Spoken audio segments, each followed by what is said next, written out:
Сәлем құрметті достар, бұл шаян белгісіне арналған 2025 жылдың маусым айына толық астрологиялық болжам. Жаз басталып келе жатыр, жаздың ең бірінші айы бізге не әкеліп тұр, соны қарастырайық, әрбір датасына тоқталып. Біріншіден, маусым айында күн сіздің белгіңізге өтеді және туған күндеріңіз басталады, шаяндар. Бұл сіз үшін жаңа жылдың нағыз басталуы, яғни арнайы сіз үшін. Жаңа айдың сіздің белгіңізде тууымен бірге сол уақытта жеке энергетикалық цикл басталады. Екіншіден, ең маңызды оқиға ол Юпитер планетасының шаян белгісіне кіруі. Бұл күн жүйесіндегі ең жомарт және қуатты планеталардың бірі. Ол 12 айда 12 жылда, кешірім сұраймын, 12 жылда бір рет қана шаян белгісіне оралады және бір жыл бойы сол жерде болады. Бұл сіздің өміріңізде жаңа мүмкіндік есіктері ашылатын ерекше уақыт.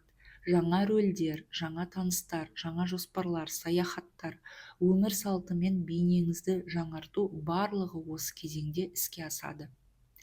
Айдың соңында сіз көптен күткен жағдай орын алуы мүмкін.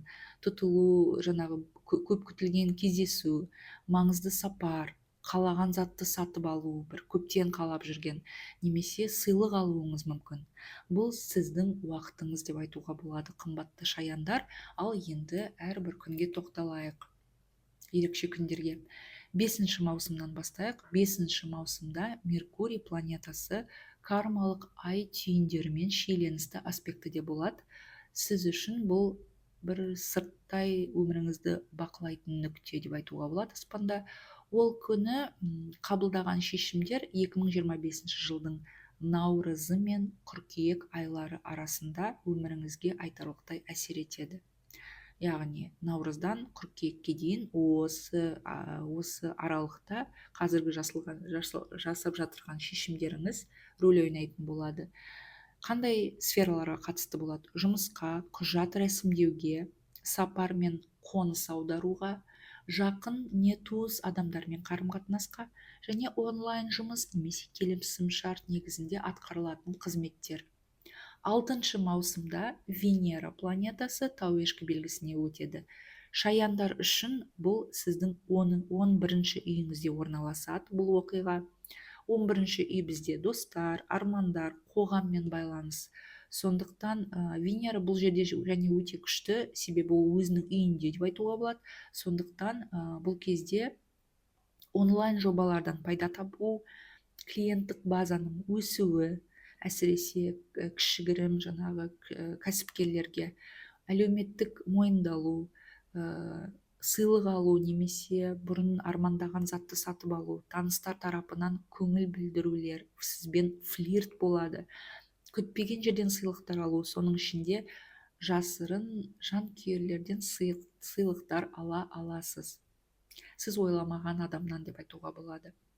8 маусымда Меркурий сіздің белгіңізге өтеді. Бұл сіздің сөзіңізге, ойыңызға, идеяңызға көп көңіл бөлінетін кезең. Ал 9 маусымда ең басты сәт Юпитердің шаян белгісіне өтуі. Бұл жаңағы айтқандай бір жылға созылатын табысты кезеңнің басталатыны, сізге бірнеше тамаша мүмкіндіктер қатар ұсынылуы мүмкін. Мысалы, бір уақытта, мысалы немесе бір күнде бірнеше жұмыс ұсынуы мүмкін, бірнеше қарым-қатынастық нұсқа, жаңа рөл, отбасыда, қоғамда, кәсіби ортада, дамуға бағытталған кез келген өзгеріс. 11 маусымда толық ай мерген белгісінде өтеді, ал шаяндар сіздер үшін ол сіздің 6-шы үйіңізде болатын құбылыс. Бұл күнделікті жұмыс, денсаулық және тәртіпке қатысты сектор. Бұл кезде жұмыстың режимі өзгеруі мүмкін, жаңа жұмыс режимі орнауы мүмкін, әріптестер арасында өзгерістер болуы мүмкін, бір жобаның сәтті аяқталуы, тұрмыстық жағдайдың өзгеруі, денсаулық бойынша нәтижелер көресіз, мүмкін емдеу курсын аяқтау немесе оңалту. Сонымен қатар белсенді өмір салтының жемісін көру.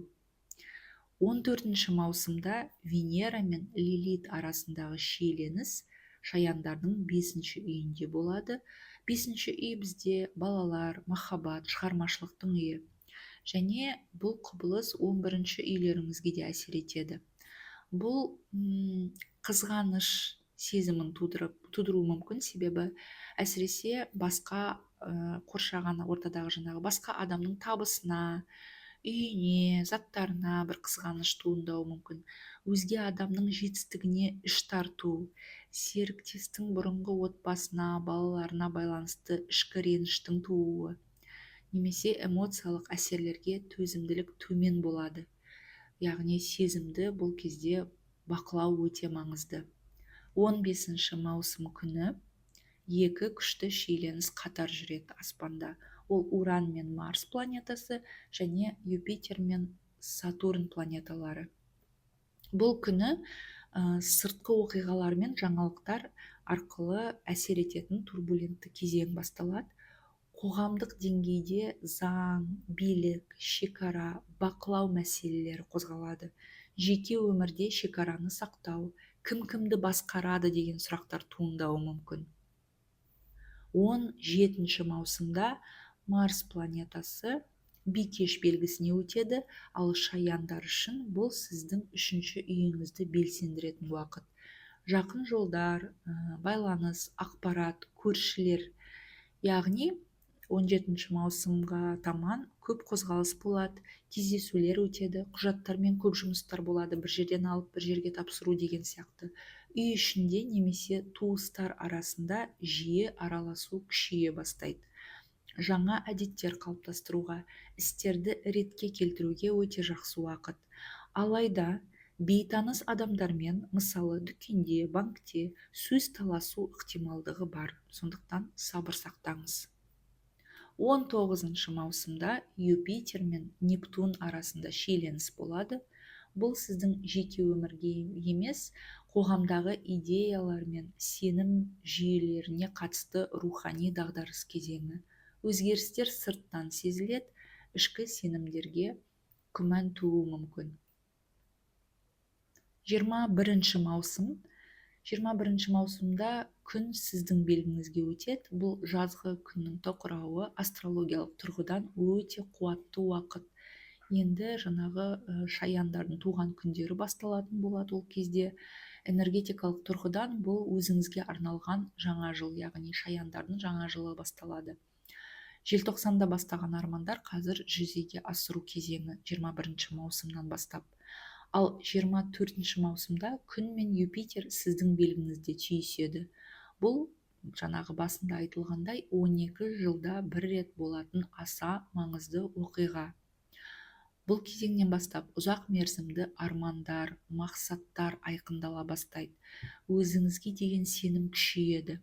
Дамуға бағытталған нақты қадамдар жасай бастайсыз. Тек қағазда жазып қоймай, тек армандап қоймай, кәдімгі нақты қадамдарды жасап бастайтын боласыз. Өмір салтын, сырт келбетті өзгерту, жақсарту барлығы іске асады. Үлкен шешім қабылдау үшін өте тамаша сәт.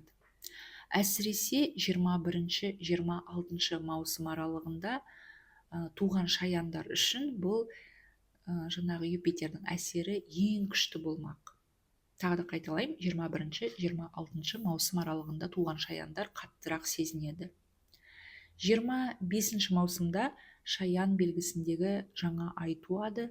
Жаңағы айтылғандай сіздің жаңа жеке жылыңыз басталады. Жаңа циклдың бастамасы, жеке ниет пен мақсаттарды айқындайтын уақыт, тізім жасау, армандар күнделігін бастау, өзіңізге арналған шешім қабылдау. Басқалар үшін емес, бұл жерде жеке арман, жеке мақсат, жеке шешімдер болу керек. Бұл күні өзіңізді ойлау керек, өзгелерді емес. Энергетикаңыз күшейіп, кез келген бастамаңыз сәтті болады.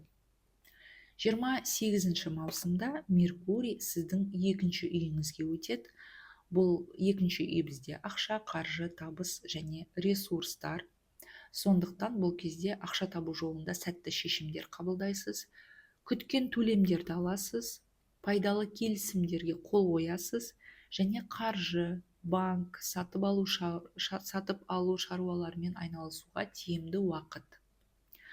Маусым айының ерекше, бірақ турбулентті күндері ол 11 маусым. 11 маусым толғану, нәтижеге келу күні. 18 маусым бұл күтпеген оқиғалар болатын күн. Және 25 маусым күшті жаңағы жаңа ай, бастамаларға қолайлы сәт. Қорытындылайтын болсақ, маусым айы шаян белгісі үшін өте қуатты, үміт пен жаңа бастамаларға толы болады. Ұмытпаңыз, жаңағы Юпитер айы жомарт, өте Юпитер планетасы өте жомарт планета. Бұл сіздің белгіңізде болады, сондықтан бұл кезде даму, кеңею, бедел мен сенімнің артуы, өзін өзі табатын уақыт. Шаяндар, құрметті, мен сіздерге сәттілік тілеймін. Келесі айда кездескенше арнаға жазылыңыз, сау болыңыз.